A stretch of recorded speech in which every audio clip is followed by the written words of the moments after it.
Good evening to you all. It is time to go back to ashes. Every night we must return to our slumber in order to rest and arise a stronger and better person than we were the day prior. Lay back, get warm, and relax. Tonight's stories focus on the paranormal. Let's get started, shall we?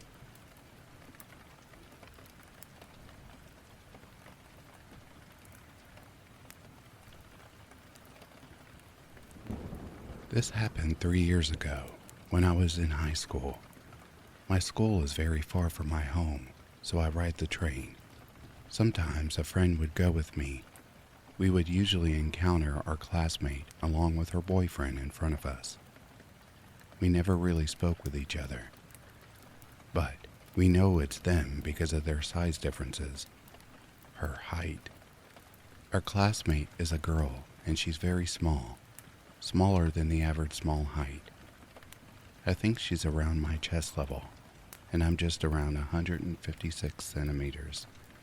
She also has curly hair, which is rare in my country. Her boyfriend is tall and big. My friend and I would always try and walk past them on the way to the train. We never greet them because we're too shy. One day, we had a group project over at another classmate's house. That girl classmate was also invited. We started getting to know each other, and she told me that she thinks I'm cool and wants to be friends with me, and that she would always see me entering the school at around 9 a.m., but she's too shy to approach me. I went silent, because as far as I know, I'm always late for class. I would be at the school at around 12 p.m. to 12:30 p.m. Never too early. I told her that it wasn't me, but she told me that it really was me. She told me the details of how I would get off my ride and cross the highway running like a penguin. Well, she's actually right. Everyone tells me that I run like a penguin when I have a backpack on. She continued explaining. I wore a blue hoodie, black-yellow Adidas bag, and a huge black headphones, so it would be easy to identify me. Our country has a hot weather, and no one would wear stupid hoodies during daytime, except me. I then told her about how my friend and I saw her and her boyfriend every day after school on the way to the train station. She looked at me weirdly and told us that it wasn't them, and that they actually go the opposite way. They don't have anything to do on the way to the train station. Chills. I defended what I said and told her that it's them. I know that her boyfriend wears white glasses, and that's also rare because I haven't seen a guy at our school who wears the same glasses. We started exchanging weird looks, and I asked her if she's messing with me. She then texted her boyfriend and asked him about how she would always point out to him that she sees me during 9 a.m. entering the school grounds. She asked her boyfriend what I wore, and he explained clearly.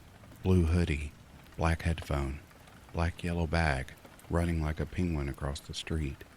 So, they would see me at 9 a.m. entering the school, and I would see them walking to the train station at around 7 p.m. It doesn't make sense.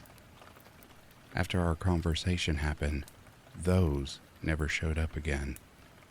I still think about the incident every day after years. It was a bizarre situation. It continued to happen until we noticed it. It just stopped after we found out about it. I've been with different classmates on the way to the train, so I have other witnesses. We never know why it happened. Was it doppelgangers? What would have happened to us if we approached those things? I think we were lucky that we did not approach them. Who knows what those things are?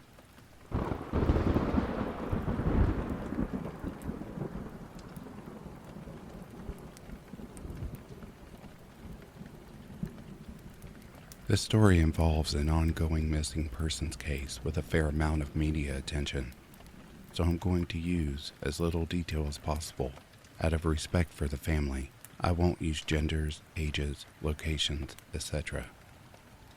A little while ago, I got really into the supernatural and wanted to learn how I could see ghosts. I learned about a technique where you can get into a meditative state and soften your gaze so that you can see the energy around you. I was completely shocked when I learned about this technique because I realized that I'd done it all the time as a kid so that I could see my friends that lived in my house. So this knowledge made me recognize that I'd had the ability to see ghosts as a child, and therefore just needed to connect to that ability again. I decided to try it one night, and after a while, a child suddenly appeared to me in my doorway. The image of this child was so freaking vivid that it was crazy, and they were crying, so I automatically began trying to soothe them. I asked them what was wrong, and they said, "Please, you have to help my mom. It wasn't her fault. She didn't do it. Please, you have to help her." I told the child to come to me, and they kept repeating the same messages as they got closer. I asked them what their name and age was, and they told me. They kept crying, so I held their hand as they pleaded with me to help their mother, and then they disappeared. At first, I thought that maybe I had been hallucinating, but my hand that had held theirs was still icy cold, and it was an extremely hot night. So I messaged a friend about the experience, and we both started to Google the name of the child. It turned out that they and another sibling had disappeared a few months earlier, and that their mother was being charged with their murder despite no bodies being found. The image of the child that we found online was identical to the one I'd seen. I had never heard about this case before, and it had occurred in a different country, so I'm still extremely confused as to why the child appeared to me.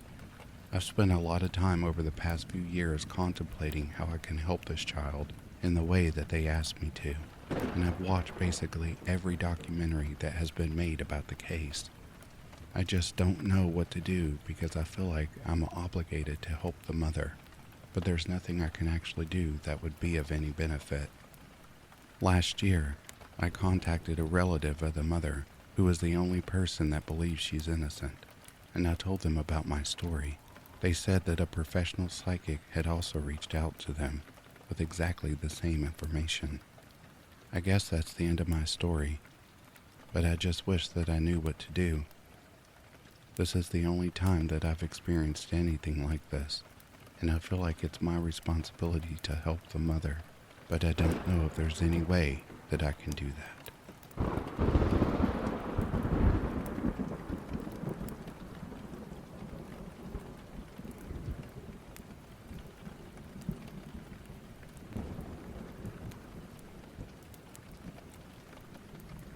Tonight, I was planning on writing about another one of my many experiences, but have decided to post a question instead.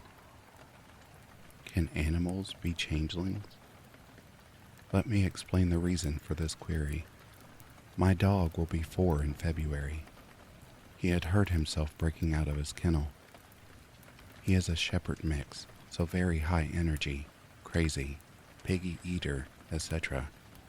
He quite literally ripped the metal bars of his kennel right off, forced his way through, and proceeded to puncture and rip quite a few pieces of skin. Now, there was never an infection, but here's where it gets weird. It has been 2 weeks since that happened. He is healing very well, with only one of the 5 wounds left to fully close. But one night, out of nowhere, a week ago, he became extremely lethargic. My husband and I checked on him throughout the night, as we feared he was not going to make it. He was in a heavy sleep, drowsy, uninterested in food or water, and I had to provide him with pet-safe electrolytes to keep him at least hydrated. As of 5 days ago, he is alert, healthy in every possible way, but he is not the same dog that he once was. You see, he used to get excited, and I do mean stupid excited, every single time my husband got home. He used to sleep in bed with us. He was always so high energy if we didn't make out that day for a walk. He would pace for hours. He loved the dog park, visiting my parents and their dogs. I responded very happily to any cue word that indicated a walk or visit, or even food or potty. But now, since he came close to death and made it, he is very much a changed dog. The vet says nothing is abnormal. However, there is no excitement, no hunger or thirst, unless I stand there and tell him to eat or drink, and no interest or desire to even be in the same room as us. I took him to my parents today to see if that would cheer him up, but nothing. An indifferent reaction to everything. Even his eyes seem different and cold. So, the question is, can changelings also be our beloved pets?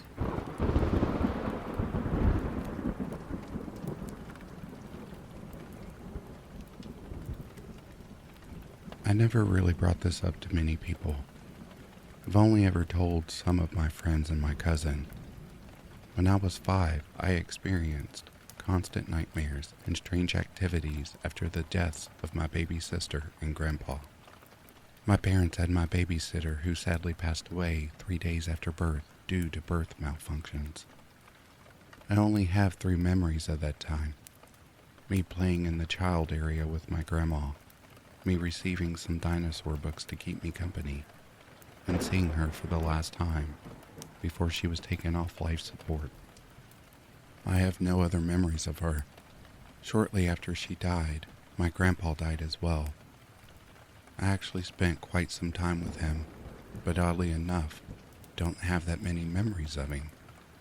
Shortly after both of their deaths, I started to have constant nightmares and what seemed to be sleep paralysis. I would wake up frozen in my bed. Voices would go off in my head, and my bed would start rapidly spinning. The most vivid memory of this would be the strong pain I would feel in my back that seemed like someone was stabbing me. These dreams would progressively get worse, and the pain I'd feel in my back would become more painful. The voices I'd hear became louder, and eventually I'd start to see figures in my room. Strangely enough, I only had one paranormal experience while living in the apartment I was having these dreams in. It was the middle of the night, and my mom was in the kitchen cooking. The way the apartment was laid out had the kitchen next to a long hallway where the bedrooms were located. I was sitting at the end of the hallway, which was right next to where my mom would have been cooking. I was playing with my stuffed dinosaurs and decided to throw one at the end of the hallway. A strange feeling overcame me, and I could do nothing but sit there in silence and stare at the toy I threw. I can vividly remember the toy sit up and start moving toward me. I wasn't scared, but knew something wasn't right either. I tried to call out to my mom, but couldn't yell as it felt like I was out of breath. As the toy neared me, it fell over, and I could feel myself escape the trance I was in. At that point, I felt nothing. I was still not scared and didn't tell my mom about what had happened. This was the only paranormal thing that happened to me at this apartment, other than my reoccurring lifelike nightmares. About a year into this happening to me, we moved to a duplex further into the city we lived on. There was a small break of the nightmares I had, but they reappeared shortly after. Unlike the ones I had at the previous apartment, these were much more violent and lifelike. The nightmares would usually consist of an order like this. I'd wake up frozen, hearing voices and sweating. I would move my eyes around until I noticed a black figure standing in my room. There would be silence until my blanket would be slowly pulled off of me. A feeling of nausea and dizziness would hit me, and then I could finally sit up, and it would stop. This went on for a year with the same pattern. The worst one I had has always stuck with me. Again, the pattern repeated again, but it didn't stop once I sat up. This time when I did sit up, the voices I heard almost sounded like yelling in my head. I became very hot and extremely dizzy and nauseous. While I was on the same floor as my parents, I did not feel an urge to wake them but rather run downstairs to the bathroom where I sat over the toilet as if I was going to vomit. My vision felt static somewhat, and the stabbing feeling in my back was extremely painful. The feeling of static I got was very odd. My vision would seem to get darker, but I could see static, if that makes sense. Imagine your vision seeing those floaties we sometimes see, but they're everywhere you look, and they move around like TV static. That's what I would see. This went on for what felt like an eternity. During this, I could not speak. I felt like someone took my breath, and the voice had felt helpless. Thankfully, I ended the night falling asleep on the couch after mostly likely passing out. The nightmares didn't stop until we eventually moved out again to a house in the woods we rented for a couple of years. I was in the 5th grade by then, and surprisingly never experienced any activities like that again in my life. I would have nightmares every now and then, but they were never as scary as the ones I had previously. I never had any paranormal experiences either. I recently brought this up to my cousin, and he told me he felt odd about both the old apartment and duplex I lived in at the time. He said he always felt like there was a bad presence in those houses, which was why he never spent the night. Has anyone else had this feeling as well? I remember it all so vividly, but can never understand why it happened or why it stopped so abruptly.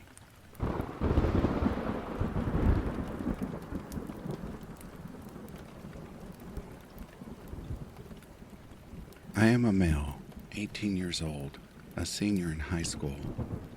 This takes place when I was around 12 years old and is probably the most terrifying night of my entire life. My name is James. My friend is called Jesse. He's around 4 months older than me, but that's unimportant. It was the year 2016. Summer vacation had just started, and I was living my best life on Fallout 4. Jesse's distant grandma, that he never actually met, had passed away the week before, and so his parents were out of town. My mom said he could stay with us while his parents sorted things out in their hometown. Jesse was staying in my room with me, which he loved. We had been the best of friends for as long as I can remember, and we still are. So, as all teens or preteens do, we were intent on sleeping as little as possible each and every night. One night, we decided that we were going to sneak out, not for any malicious purposes. For some reason, we just liked the thrill of knowing that we had been wandering around my block while my parents were asleep and didn't know we were out. My parents were usually too preoccupied with my older brother and sister, since we found out my sister was pregnant. We later found out the baby was my brother's child after Mom had caught them one night completely naked in the living room together. Poor little incest baby. It was probably 1, maybe 2 a.m. when Jesse and I finally got out. We went to the local park and just chilled there for a while. That's when we heard something that still sends shivers down my spine whenever I think of it. A woman scream, and it didn't sound like it was that far away from where we were. Immediately, I regretted sneaking out and thought we should run back home. But Jesse wanted to investigate. He said he was worried that someone was getting hurt, and so I reluctantly agreed to search for the source of the scream. We thought the scream came from the other side of this small forest, but we were too afraid to walk through it, and so we walked around the edge of the tree line. That's when we saw a woman crouched over something up ahead. She was facing the other direction, and Jesse called out, "Ma'am, are you okay?"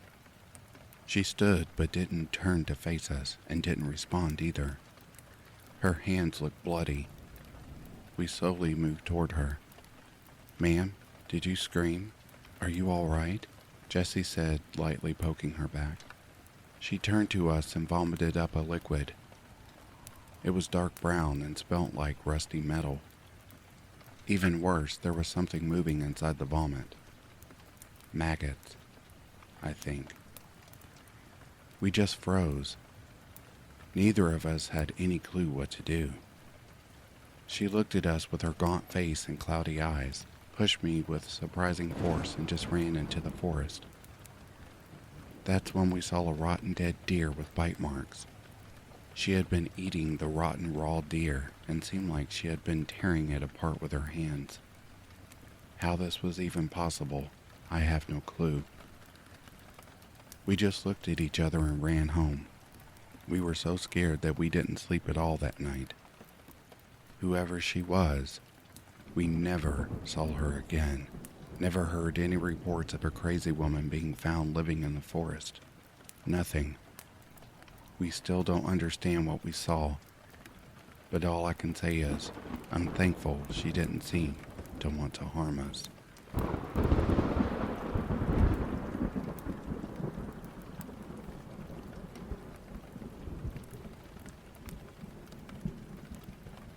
You have to know that I've always been scared to sleep at my grandma's house because it feels like someone was spying on me. Even when I was all alone, but I was okay with it because it was maybe just a feeling. But now I'm getting scared because the stories I'm going to tell you. It's been 2 years since my grandpa passed away, and since my grandma used to claim she could see him, but no one's believed her because we don't believe in ghosts. Things in my family, but once my grandma's nurse came to take care of her, he was in the same room as her, and at the moment he was about to walk through the door, he has seen someone running far away, knowing there were only 2. The other things that happened here was this morning. The nurse got scared, which is totally normal, but my grandma told him, "It's okay, it's my husband. He often does that." Remember that her husband passed away. I wouldn't believe this was real if it was only one of them seeing this, but now there were 2 claiming to see someone. The other thing that happened here was this morning. My mother came to visit my grandma because she cannot do anything alone. Like, she cannot walk or anything. My mother entered the living room and had seen the plants on the floor. It was on the furniture, which is very high, and the door was full of soil. But you have to know that the door is not near the furniture at all, and my grandma is too short to reach the plants and cannot walk. So, who did it? Do you have any idea what's happening?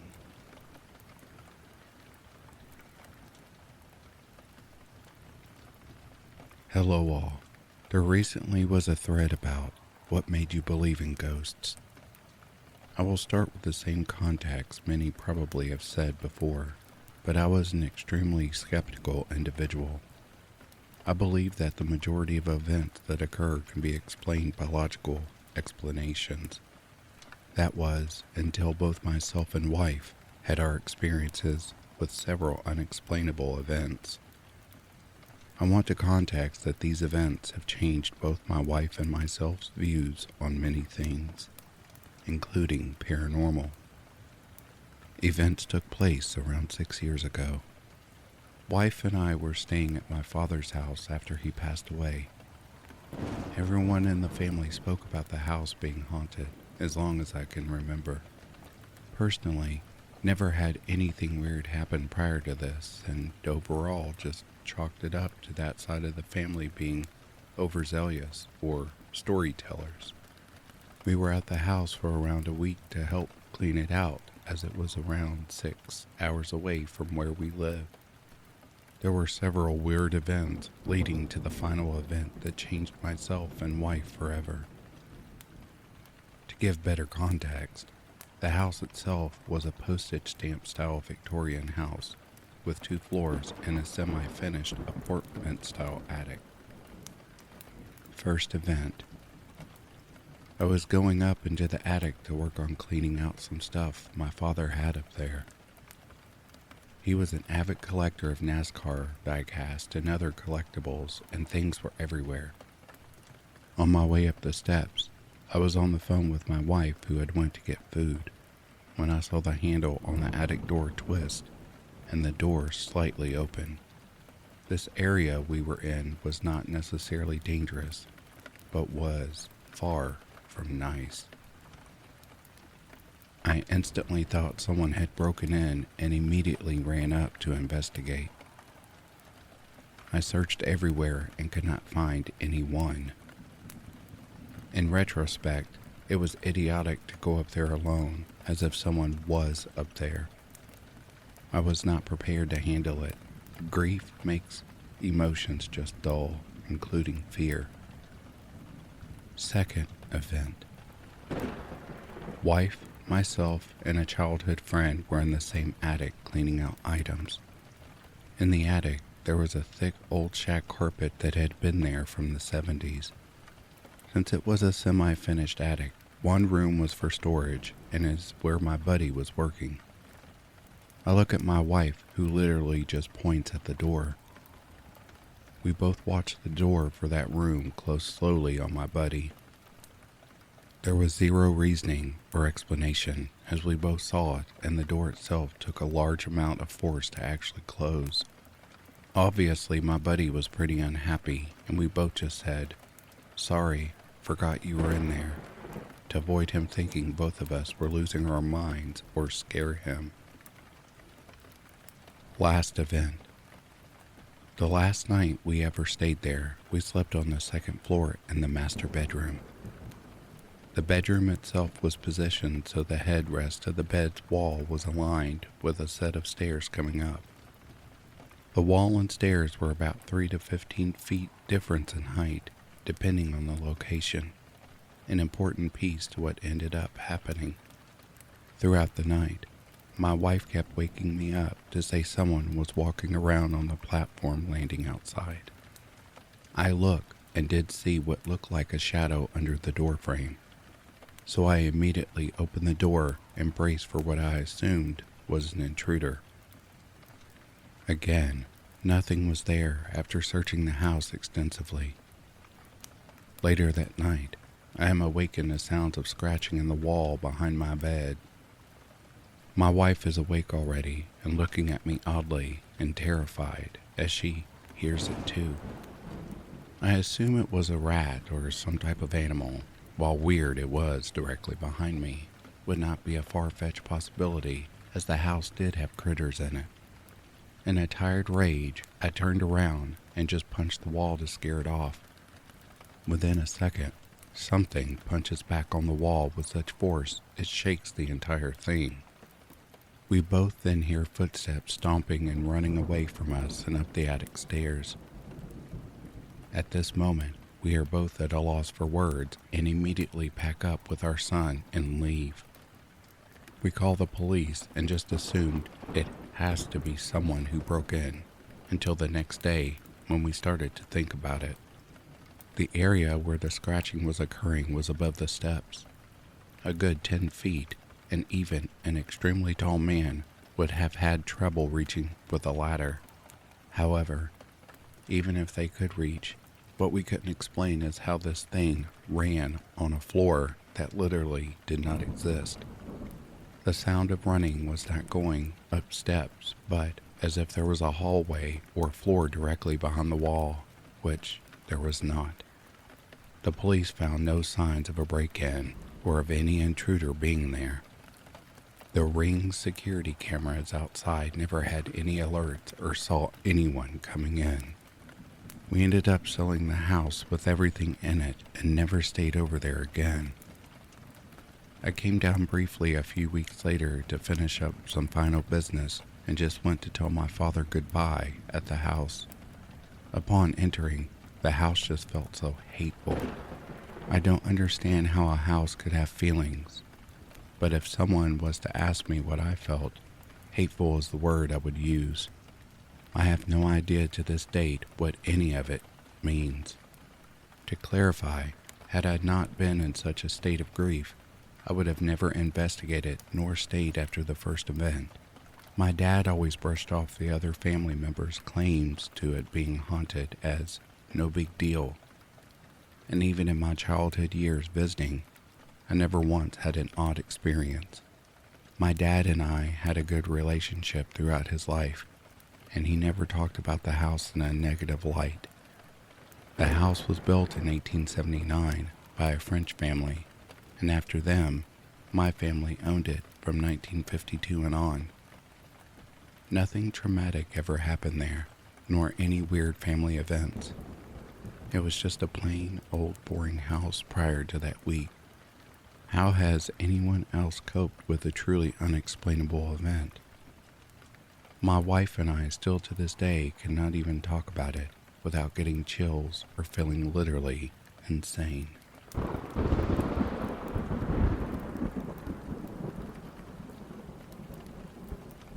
This happened when I was about 11, and I've always wondered what it might have been. I was out playing with all the other neighborhood kids on a summer night. It was dark out, so maybe 8 or 9. We were all gathered on someone's deck at one point, and it outlooked some woods.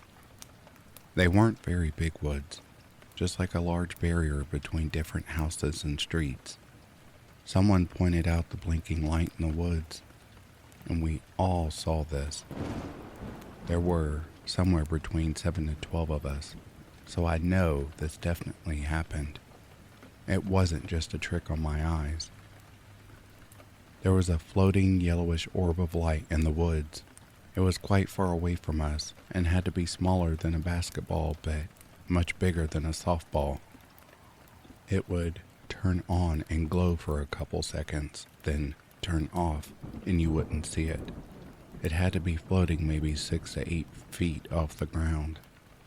And it was moving, coming down a hill further into the woods. Not toward us, though. Every couple seconds, the light would appear further down the hill. It was moving at a walking pace. It definitely wasn't a person with a lantern. It was too far off the ground, and the shape and size of the light was unlike any lantern I could even imagine. Also, the houses back in there were totally quiet, and what reason would anyone have to go down into the woods that late? It was also far too big to have been a firefly. Do you have any idea what it could possibly be?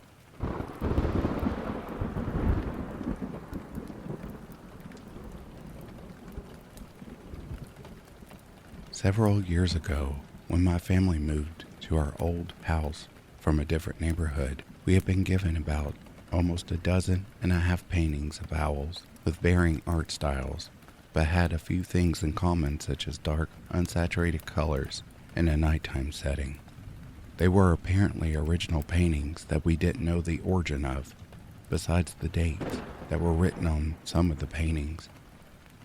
The ladies that gave us these paintings, at least according to my father, she really wanted these paintings gone and made sure that they were gone by stopping by our house and dropping them off. For the entirety that we lived there, every person that visited our house would point out how creepy those paintings were. And at one point in time, the mother of one of my best friends outright refused to use the bathroom in the hallway where those owl pictures were. I can recount several times at night passing by that hallway, feeling unusual coldness. I am not exaggerating when I say this, but these paintings were absolutely dreadful. My father and our family's friends had tried to convince my mother to get rid of these paintings, but she outright refused to because they looked beautiful. My father had explained to me how he saw weird figures at night, sometimes in the corner of the hallway, and once, when I was young, in my bedroom. I vividly remember how this hallway felt a lot longer than it actually was due to these pictures, and at times it felt like the owl's eyes would follow you. When we began moving out, my father finally had convinced my mother to get rid of those photos, and we ended up selling them at a garage sale.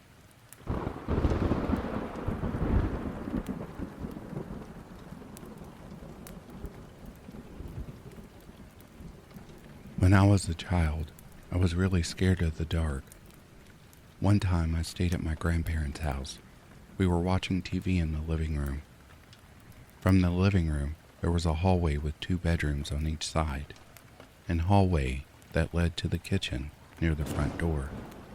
The bedroom doors were always open, and it was really dark in the hallway, so I was always scared to go down there alone. I never told anyone about my fears, and never asked someone to walk with me to the dark rooms to the light switch. I got really thirsty at one point, and battling my fears, got up and went to the kitchen.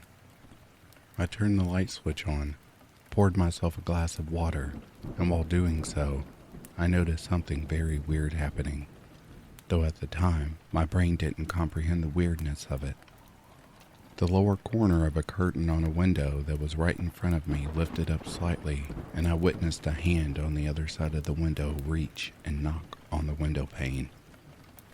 I remember running back to the living room, telling my grandpa that someone was in our yard. We had a really low fence at the time, which could easily be unlocked from the outside, so my grandpa was really worried about what I said. He grabbed a flashlight, walked around our house, returned, and said that there was no one there.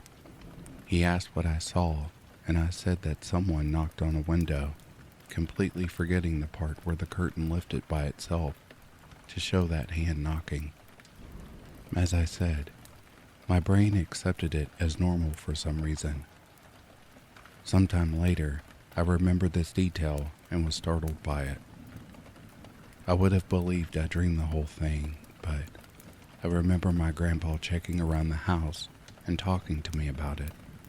At that time, I even thought that it was our neighbor that came to ask for something, so I wasn't really scared. I didn't think much of it. I could write it off as imagination of a scared child. But my fear of the dark never produced any hallucinations, visionary or auditory. I tend to think that it was my imagination after all, but it's a really weird experience.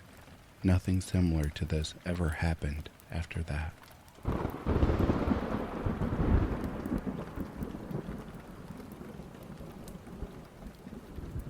In the 1970s, I lived in a little old building over a hang glider shop.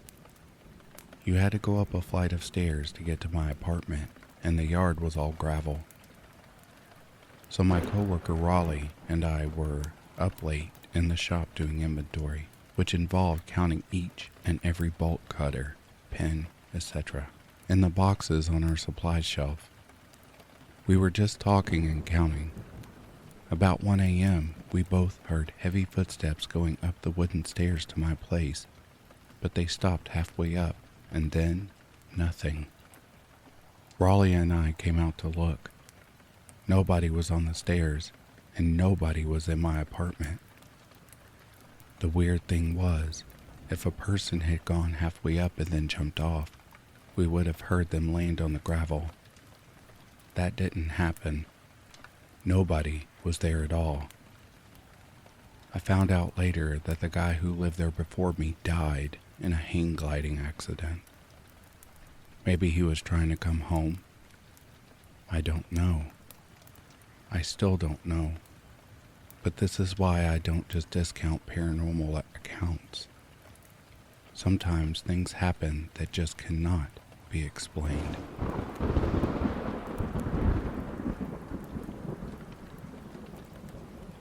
About 2 weeks ago, I had a feeling of uneasiness and a sense of dread over me. Maybe anxiety, but I also had these dreams of people. At least I think that's what they were. They were clothed, but had pale skin. No sense of hair anywhere on them, and I had horrible feelings when I saw them in my dreams. And two things showed up behind them. This odd triangular symbol with a letter in the middle and a ram's skull. I am not satanic, I am Catholic, but the feeling these figures gave off was very dark and evil. They had horrifying smiles. I hated every second of the dreams. It was constant for that week.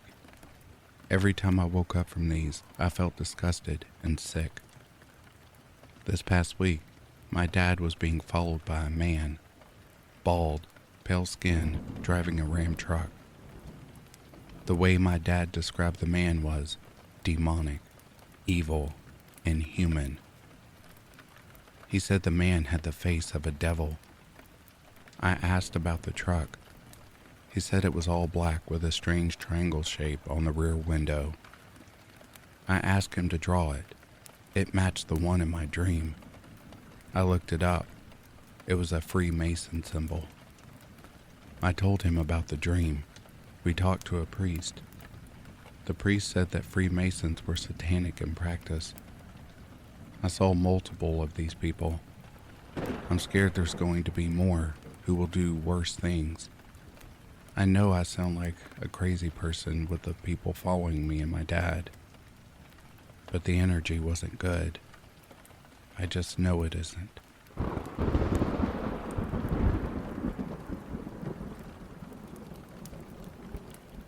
When I was 7 years old, my dad was putting me to bed, but I wasn't tired. I played with some toys I had, but eventually went to bed. I used to sleep with my door open, but after this, never again. I was beginning to fall asleep and I turned over on my side, looking at my doorway. There, I saw it. Just a completely black figure standing in my door. The unsettling part, thinking back, is that we had a hall light, but it showed no detail. It didn't move a muscle. Its chest didn't move, so it didn't appear to be breathing. It was weird. I wasn't afraid of whatever it was. It was oddly calming. It wasn't anything freaky either. Just a silhouette of a man, about 6'2". Not the height of my dad. I've seen the height of my dad in my doorway, but this wasn't it. I turned over in my bed and looked back over, and it was gone. No sound of footsteps or breathing. Just gone. I went to school the next day and told my friends about it, and 2 of them claimed to have seen the same thing. Pretty offsetting looking back, knowing I don't have sleep paralysis, and my friends had seen it too. I never saw it again.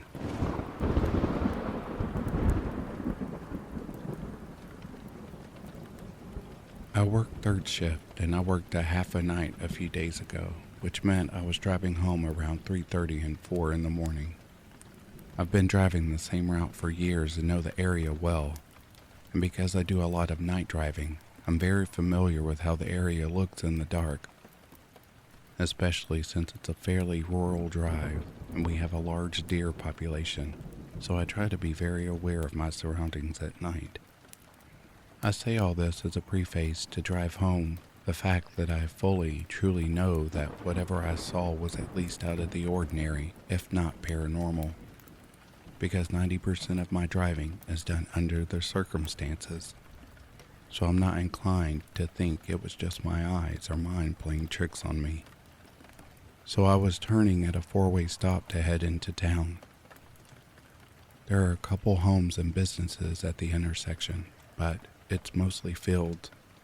So as I'm turning, I instinctively scan once I'm through the intersection for deer, since it's not uncommon for them to be crossing the road in that area. I'm glancing to the left and I see something. There aren't cars around, so I slow down a bit and get a closer look. Again, fully expecting a deer. What I saw was a very tall, unnaturally thin, all-white humanoid figure. It had to have been 8 feet tall, and its arms were longer than a human's. Its wrists were a little past its knees. It was walking from the field toward the road and my car. And while it was kind of lumbering, it was moving quick and covering a lot of ground due to its size. It was a little hunched in its posture, but was walking in a very deliberate way. It was in the field probably 20 feet from the road when I first saw it.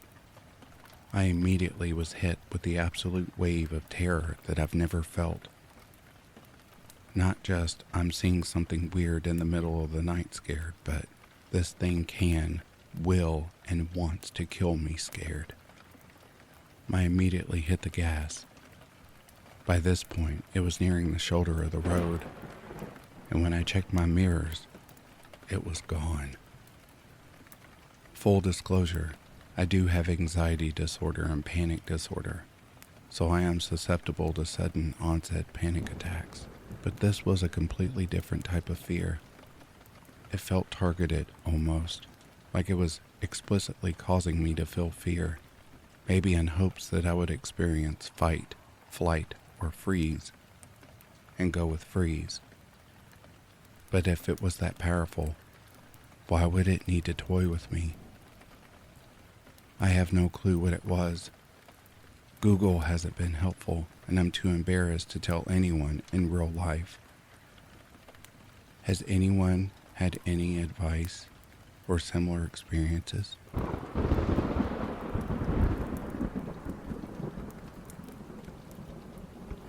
November 13th, 2011 is when my mom went crazy.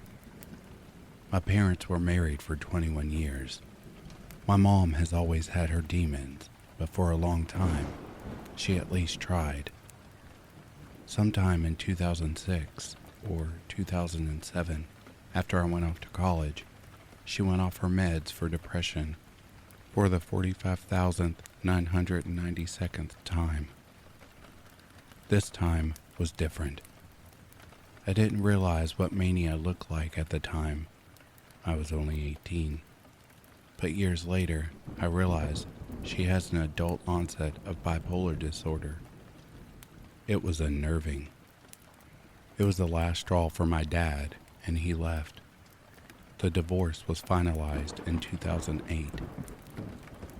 My mom was never the same.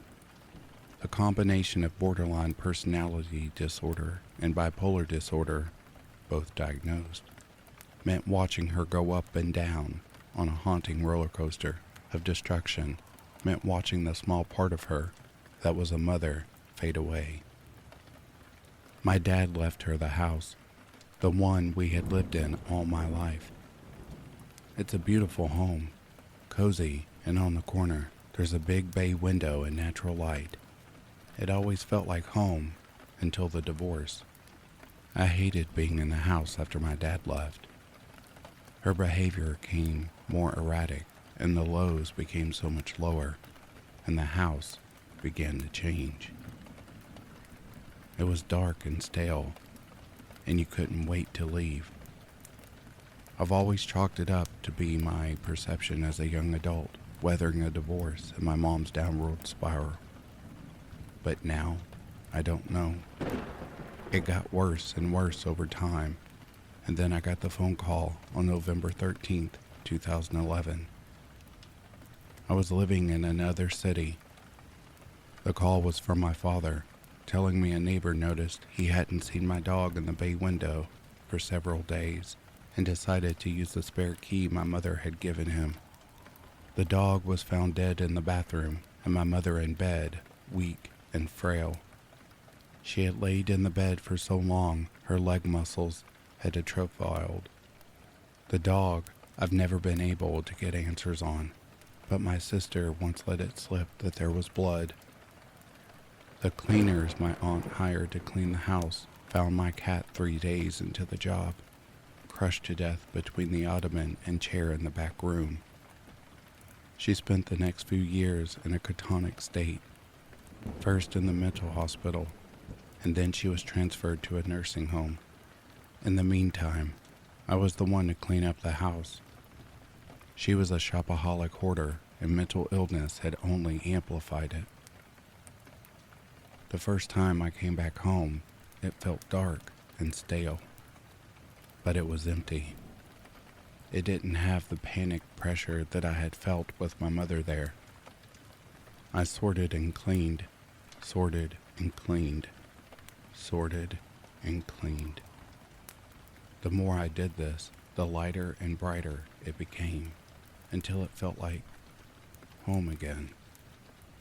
Not really, but kind of. There was always a little bit of stillness there, but I attributed, and perhaps still do, it to my subconscious awareness of what had happened there. One thing I noticed about the house was that the lightness could become dark in the blink of an eye, and everything was gradual. if that makes sense. You never notice things until you are consumed by the still darkness. It was like a cloak coming over the place in one steady sweep. It was odd, but how can you explain it? I had a boyfriend. Our relationship wasn't exactly healthy to begin with, but I will say that he noticed the same things I did with the house. There were 3 specific incidents with that house. First incident. One day, it was me, him, and one of his friends sitting in the middle room when we heard the distinct sound of the front door opening. They went to go check, and it was closed with no sign of being opened. The thing about the door is that, as it was old like the rest of the house, the door had become difficult to open and close. In order to open it, you had to put your shoulder into it. But in order to close it, you had to thrust your body weight against it several times before it would shut. We heard it open, but we never heard it shut. This was impossible. 3 people heard the exact same thing. The second incident. My ex and I were sitting in the middle room once again. We were sitting in our office chairs at our desks talking about something when we distinctly heard several creaks overhead and a sudden smash directly, and I mean directly, over my head in the attic. It was as if someone took several steps until they were overhead and had either a plate or glass bong, that very specific glass shattering sound, and threw it with a great force. The sound was so incredibly clear. My ex and I locked eyes with each other, and he whispered, "There's someone in the attic." I was gone. I bolted out to the garage and backed my car out and parked in the driveway.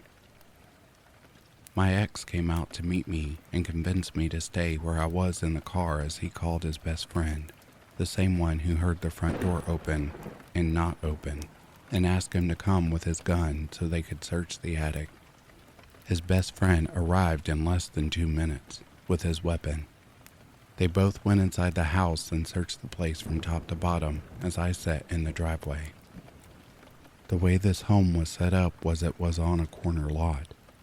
The side gate faced the street, and there was a bay window that wrapped around the house and stretched almost to the front door. We still had the blinds pulled up. This meant that from my vantage point, I could still see inside half of the house. And if someone exited through the only 2 exits in the home, the front door and the side gate, I could even see the back fence from where I was. I would see them. I could see the roof. It was not a large home. I would be able to see if anyone was making an escape. As I waited for the boys to return, I half expected to see a homeless man scramble out of the house. It was the only thing that could explain the sound of something being thrown right above my head. The boys completed the search of the home. Nothing and no one was to be found. I asked if they had checked the attic. Thoroughly, they said. I believed them. The thing about the attic of that house is that it wasn't a true attic. The rafters were set up in such a way that a person could not walk around freely up there. If they did, they would fall through the ceiling. There was a light switch up there, and the boys had examined every square inch of the attic. There was no sign of life to be found. No glass. Nothing. It would be easy to write it off as a strange sound the old house had made if it wasn't for one thing my boyfriend was insistent on: the footsteps he had heard leading up to the crash. He was adamant he had heard the footsteps above him as they walked to the spot right above me. He had heard the wood slightly creak as if something had lifted its arms up to throw something with force. I wear hearing aids, so I miss out on a lot of sounds, but I had heard creaking before the smash, and I knew by then when my boyfriend was being sincere. I believe him even to this day as to hearing those footsteps. The third incident. We were in the house for 2 to 3 years. I split my time between there and down south for college. My boyfriend stayed behind in the house. He would mention that there were times he just knew he wasn't alone, but no other specific incidents took place. The house began to get darker. Our fights grew worse and more violent. Something happened to my mind. It all happened gradually until it was horrible, a point of no return. To this day, the depression I felt there is like nothing I have ever experienced before. It changed me. After one particularly savage fight, I went for a drive and came back. I was alone. He was not there. I entered through the back door and was greeted by a wall of darkness. It was stale, cold, dark. Even though all the lights were on, you could barely breathe. I snapped. I yelled at the darkness in the kitchen for no particular reason. Get the freak out. Go away. I see you. Go. I'm sick of you. It retreated. I swear to you on my son, I visibly saw the darkness shift backwards. I screamed at it some more, and it retreated some more. There was light again. The house was light and beautiful again. My memory stops there, in the kitchen screaming at the darkness. Then, I wake up in my bed, fully clothed, on top of the sheets. The house is dark again. The stillness is there again. But when I walk into the kitchen, it is light and bright. Oddly enough, that was the first time I considered the possibility that there might be something more to the house, that there might be something outworldly there. But what? Not too long after the incident in the kitchen, I left the house and it was put up for sale. I have been through many tough and trying times since then, but I have never, ever experienced the darkness, the sluggishness, the stillness, the pressure, the panic, the hopelessness, the bleakness, and the agony of that home since then. My gut tells me that there's something there. The rationalism is willing to concede that it could all be subconsciously rooted in the pain associated with the home's history. But I feel that there truly is or was something dark and dangerous within the home. And I only wonder if it was there when my mother moved in with my father, or if she created it with her downward spiral. I had a reoccurring dream while in that house. I would walk into the middle room and see something that resembled a cross between the creature from Alien and Predator, and it would lock eyes with me, and I would hear in my mind, "Widow Sullivan," and the dream would end. There is no one in my family with the name Sullivan, and I am unsure if it's connected. Probably not. But I never had that dream again after leaving the home. I've never been able to really explain what might be in there. It didn't seem to fit typical ghost tales. I'm not sure why I wonder if my mother created it. It's just something that popped in my head every time I think about that house. I am open to any of your thoughts.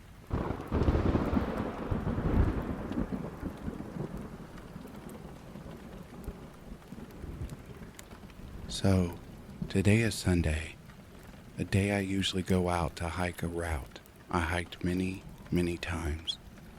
I don't anymore. But I had to think of it today. This experience is roughly 2.5 years old now, and I haven't gone back to my old routine since then. I live in a pretty small rural village in Germany. Less than 200 people live there. Not much around here besides fields, forests, cows, sheep, a donkey, and 2 horses. Directly outside of the house I live in is a road to the right which leads into a field and then into a pretty thick forest. The route I usually take is around 18 kilometers long, or 11 miles for the US readers. I will simply stick to miles to keep it simple. It doesn't sound like much, but the route is very rough. It's uphill almost the entire time, and the forest has no roads, so you actually walk through rough terrain with thick tree roots and bushes, etc. Anyway, I walk this exact route 1 to 2 times per week, and usually when it's already dark outside. I wear a headlamp for when it's too cloudy out and the moon isn't nicely visible, so I don't trip or get hurt. Why at evening or night? Because I'm usually on the phone with a good friend talking. We live very far apart. It's day for her when it's night for me. I don't mind, because that way I don't feel alone hiking. Here is an info dump, because I deem it important. For people who are not familiar with German forests, the most dangerous thing you may encounter is a wild boar, so it's usually pretty safe to just wander around. Almost no wolves where I am, and even if, they would be way too shy to just show themselves. Bears are not a thing here. Also, no crazy people living inside the forest. The only thing you encounter is the farmer who drives up like 1 to 2 miles into the road to check on his livestock. After that, it's all forests, no fields anymore anyway. Now, to the weird thing I experienced. Headlamp on, AirPods in, talking to my friend, catching up. For the first 5 miles or so, nothing weird happened. I even had the headlamp off, though I wore it on my head. The moon was making enough light, and once your eyes adjust to the dark, you can see quite well, as long as you don't sprint around the forest. Though once I was in the deeper part of the forest, my AirPods started making weird sounds, almost like I was losing connection. But I could hear her voice still. It was more like a background buzzing. It wasn't actually interfering with my call.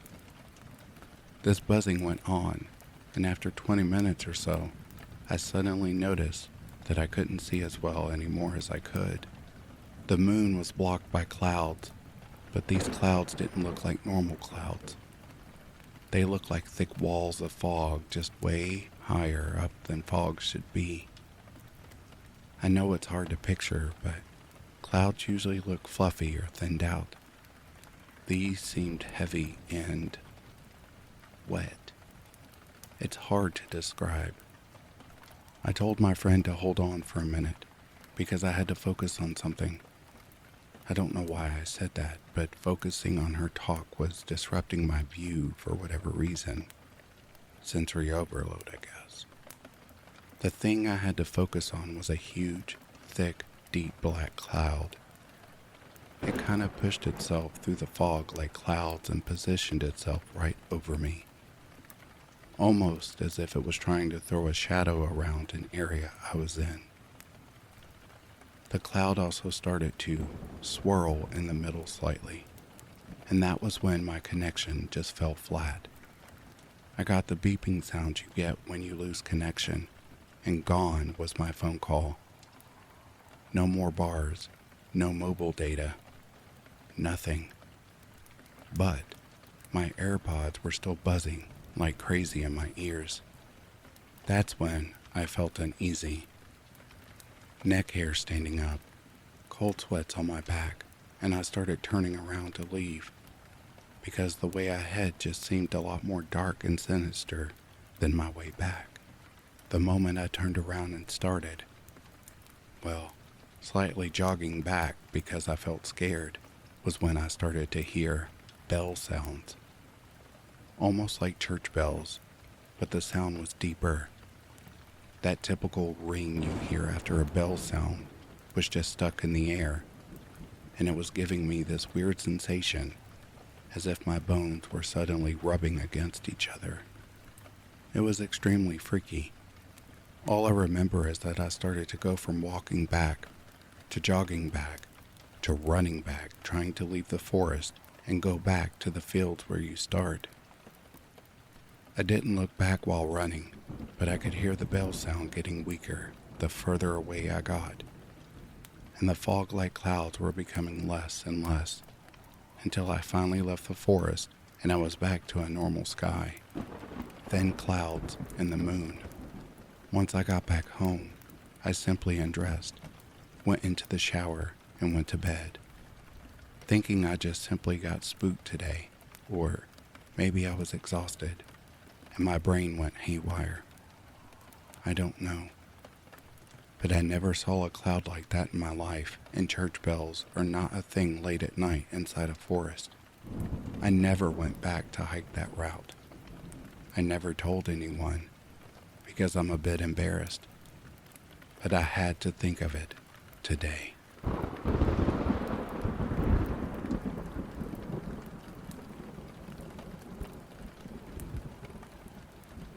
So, I'm a college student, and all the residential areas on campus have a different name: Highland, Park, Historic, and North.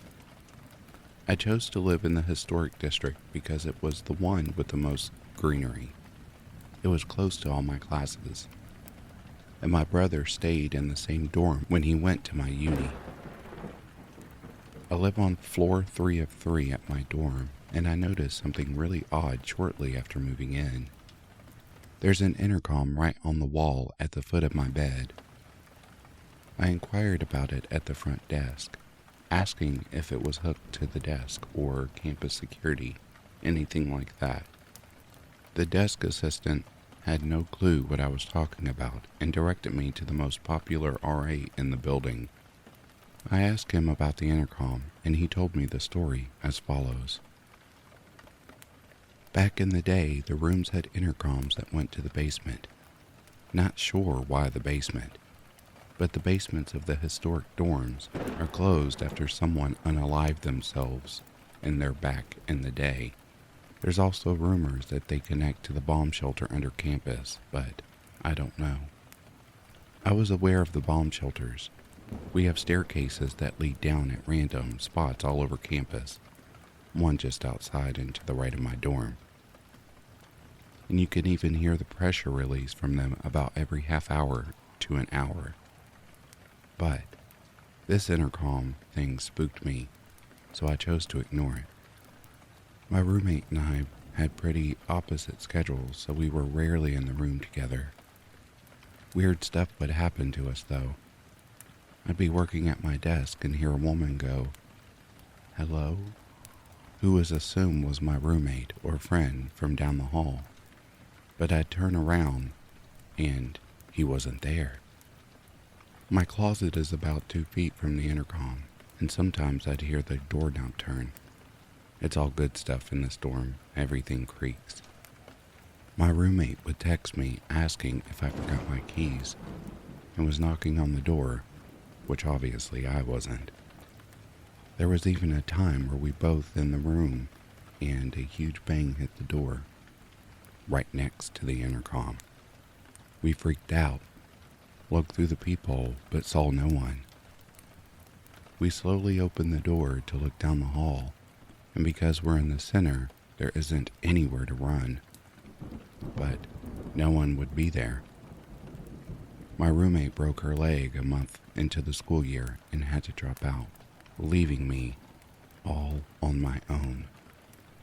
These weird occurrences would happen, so I spent a lot of time in my friend's room, only ever sleeping in mine. Eventually, we migrated to hanging out in my room, but my friends would always comment about how bad the energy was. It seemed to subside after a bit.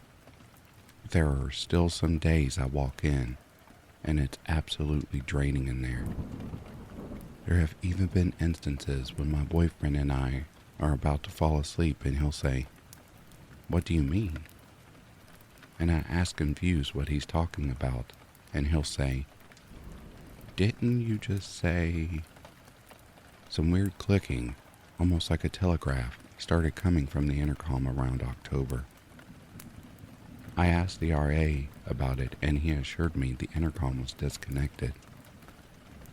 I started making more friends, meaning I was in more rooms in my building, and the more I spent time elsewhere, the more I realized my room is the only room with an intercom. I have a picture of it, and I'll try to attach it in the comments or something. But even as I write this, I have an uneasy feeling like I shouldn't be telling you this.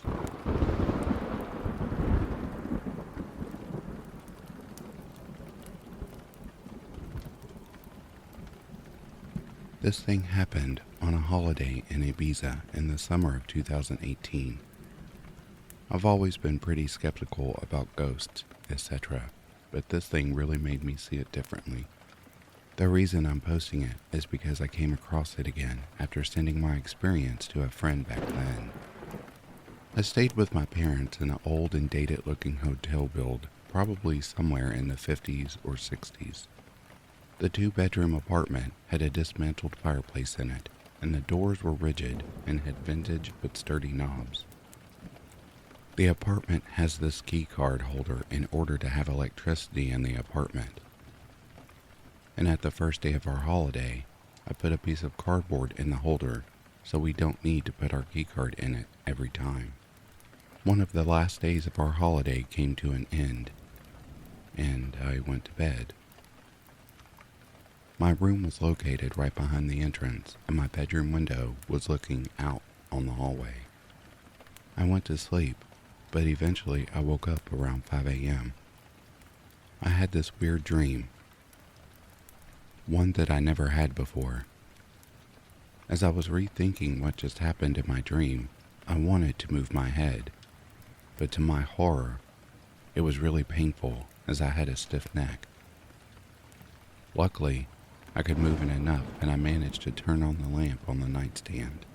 I looked at my phone to see what time it was, and I also tried to ease the stiff neck a bit, but that didn't help. Eventually, I turned the lamp off and went back to sleep. About 5 minutes later, for no reason, I was just blankly staring into the room full of darkness and a tiny bit of light coming through the curtains. I looked around a bit, but then I looked to my left, and in the corner of the room, I saw a black shadow-like figure standing there, looking at me. In that moment, I was just totally paralyzed and kept on looking at it. Then it began to move to the right and disappeared, walking through the bedroom door. After it disappeared, I immediately turned on the lamp on the nightstand, but to my horror, it didn't work. There was no power. I then grabbed my phone that luckily had a few percentages of power left in it, and I turned on the flashlight. Instantly, I thought about the cardboard and the key card holder. And with my phone flashlight, I opened the rigid door and went to check the key card holder. The cardboard was still in its place, but it had moved up a little because when I pressed it down, the power came back. I realized that in the corner where I saw the black shadow standing, the entrance is located behind the wall, and that wall also holds the key card holder. So, the weird dream, stiff neck, no power, even though 5 minutes before there was, and the location of the shadow and key card holder makes it hard for me to believe that this was just a big chain of coincidences. Nothing like this ever happened again to me.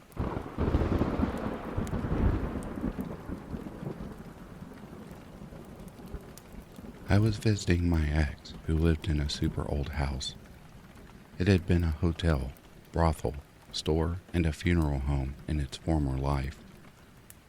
At this point, it is a home that looks so beautiful if you could only see the beautiful architecture and grand wallpaper as they used to be. Instead, the house looks as if it had been forgotten for some time.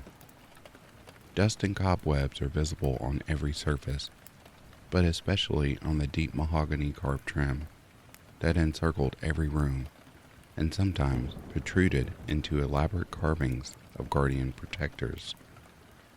It was unnerving to be in this home at any time. The hair on the back of your neck would stand every time you switched rooms, as if you had walked in on something that couldn't be seen. That feeling is something you can get used to, though. It's a feeling that fades quickly and grows comfortable after a while.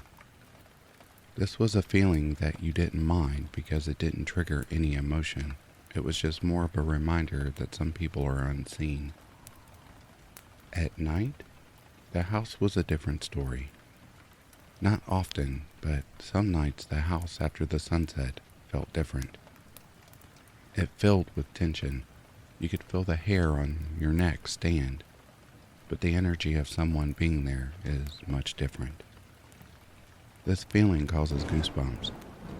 It's uncomfortable, tension-filled and chilling. This feeling doesn't fade and sometimes returns just from mentions of the stories I encountered. Not lasting as long as before, but definitely there. This night, I went over because my boyfriend's parents and siblings had gone out of town and needed us to dog sit. We hung around the house and watched TV. That night, we decided we would travel to the upstairs back hall just to scare ourselves. The house felt quieter than normal that day. We were worried we might not see anything in the back hall, like all of the last spirits were on vacation. That night, it changed. Everyone knows this house is haunted, there is no doubt. But, as you climb the stairs to the second story, you are met with another level of paranormal. Almost constantly, you hear things that don't make sense. You feel that negative tension in the air, and you catch things out of the corner of your eye that you can't find reasoning for. To add a little extra spice, the upstairs had lost all of its electricity several years prior. Instead, they had extension cords running to the 3 main bedrooms. The upstairs is split into 2 parts. One of the parts is at the top of the staircase. It opens to 3 main bedrooms, each with a giant door made of solid wood, and sharing the same grand crown molding as the downstairs. Immediately to the left of the staircase was another identical door. This door leads to a hallway. The hallway has a few rooms and a bathroom. Room numbers still grace the front of each door to let hotel guests know which room would be accommodating them for the evening. As the sun went down, we got excited to go exploring and maybe dig up some trouble. We lived for the adrenaline of it. Get a little spook in. As we went up the stairs, things felt different. Even in the dark, nothing was happening. Just like earlier in the day, the house was quiet. It just felt like we were in any old house. No goosebumps, no presence of another, no noise, nothing. As we turned the knob and opened the door to the back hallway, it changed immediately. Suddenly, all around us was a presence of darkness and a feeling of terror. We immediately had the same thought. No. We closed the door, and almost immediately the air cleared of the terrible feeling it had presented just moments earlier. Since the house felt so calm, we decided to spend some time in my boyfriend's bedroom upstairs. As we lay there watching a movie, the lights flickered. Not uncommon because of the extension cord fire hazard that ran from the living room and up the stairs. The flicker brought with it that horrible presence we had felt opening the back hallway door, rushing back to us. As we glanced at each other in terror, the lights flickered once more, and a loud crash came from outside the door, and repetitive beats, like a toddler running, pounding loudly in the hallway, directly outside of the room. Only 5 or 6 steps, but incredibly loud. As soon as the pounding footfalls stopped, the air changed to normal again. We sat catching our breath together for what seemed like forever. Neither of us saying a word. When we did speak, we decided we should leave for the night. The dog would be fine until morning. Upon opening the door to his bedroom to get out of the house, we heard a crunch. Lifting his shoe, We noticed that my ex had just stepped in broken glass. Upon further investigation, we realized it wasn't just broken glass. It was broken Christmas bulbs. These are special ornaments his mom puts up every year and keeps in special ornament totes with locking lids to prevent breakage. Those totes are behind a closed door, down a hallway, and inside a room that also had a closed door away from where they now lay at our feet. We immediately left.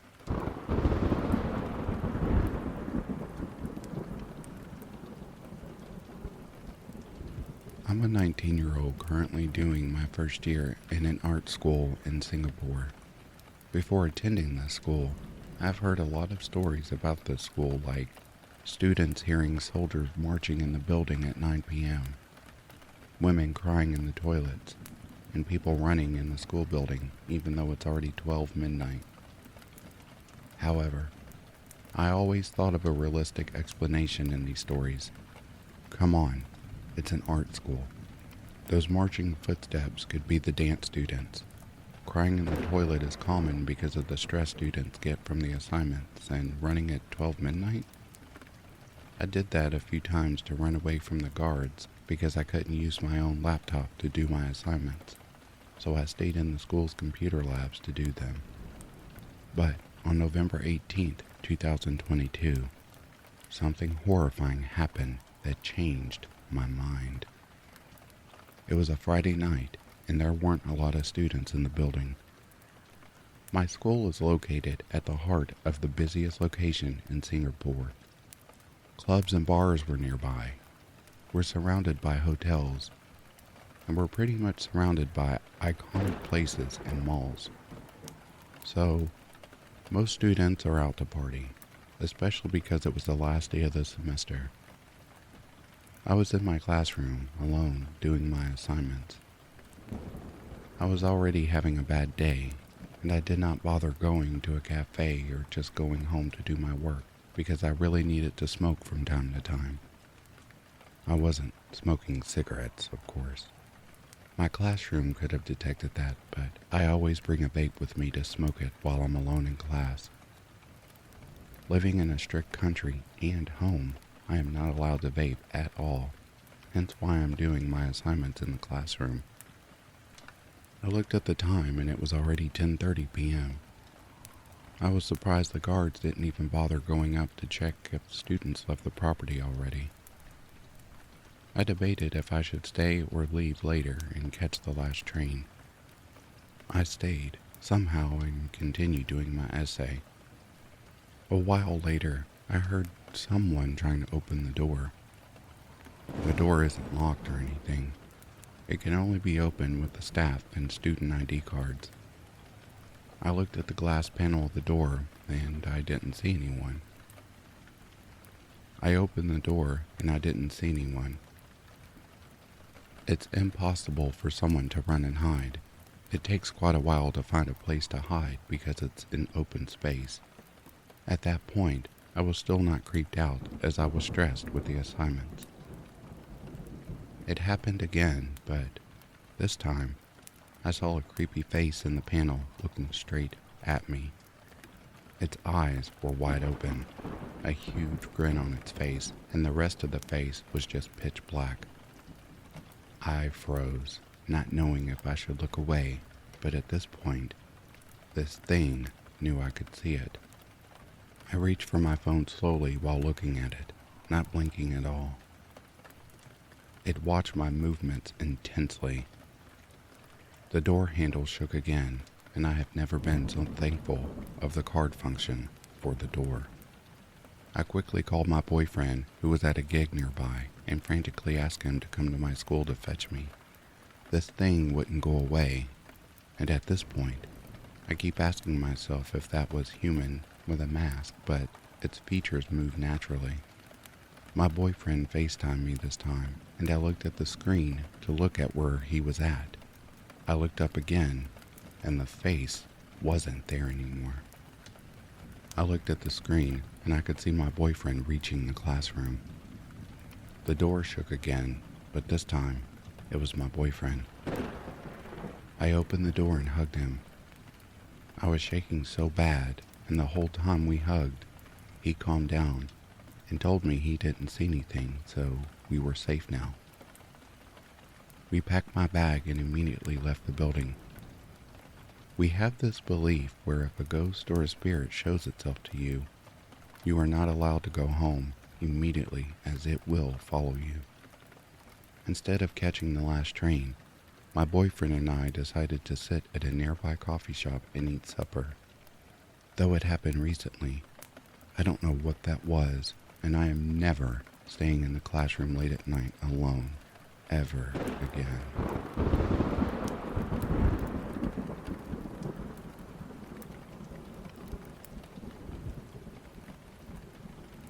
This concludes tonight's stories. While you slumber, remember, you will wake to a brand new day. You will be stronger and a better person. Just like a newborn phoenix, stay bright, for that is the reason we all must go back to ashes.